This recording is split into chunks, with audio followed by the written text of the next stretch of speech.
On Instagram, people saying people with diabetes shouldn't eat fruit or they, especially mango. What's your take on that? Oh, I even made a reel on it.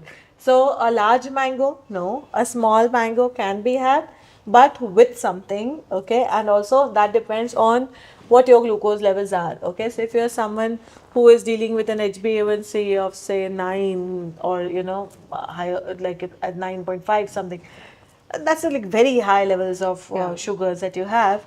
And in on top of that, if you just have only a mango, then your blood glucose level is going to increase, okay? So always best to pair that mango with something, a small mango, and or you can just have it with your meal. When I'm saying you can have a mango, I don't mean you can have amras. There's a difference between the two, okay? Yes. So just eat the fruit or eat. So if you're diabetic, then eat say 2 slices of that mango. That should also be good Every enough. day? Yeah, you can.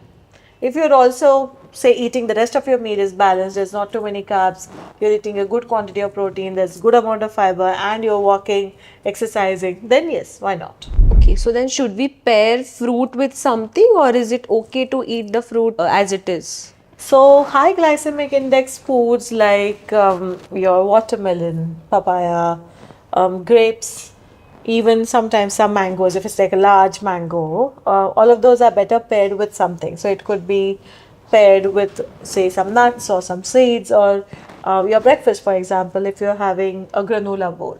So, you're having some granola which contains some nuts and seeds, and you have oats, in that you're adding your fruit. With that you're also having hopefully some high protein yogurt. So all of that then becomes a good option, to have. So the rule of, say, you need to be careful in terms of the high glycemic index fruits, but again, not for everyone. So for people like you and I who don't have any diabetes, whose HbA1c levels are normal, we don't need to be worrying about even high glycemic index food. But if you are diabetic, then it's best if you are pairing the fruit with something. Frozen fruits loses all its nutrients. What's your take on that?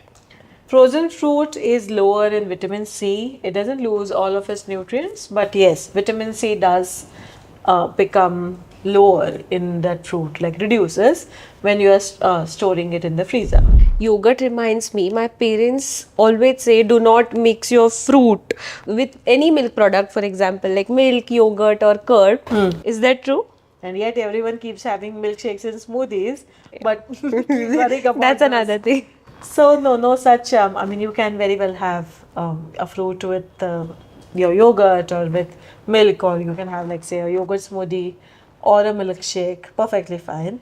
There are some people who are lactose intolerant. Okay, I am one of them. So if you're lactose intolerant, then you will anyway need to be careful about your milk intake or even yogurt intake for that matter.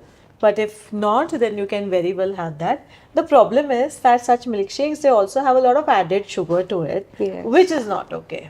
Okay. So even mango lassi, a lot of people love mango lassi. Yeah, even I do. Yeah, and that's like sweet mango lassi. So there's at least 5 teaspoons of sugar, and I'm being very conservative when I say Yes. 5 teaspoons of sugar added to it, and that becomes too much sugar.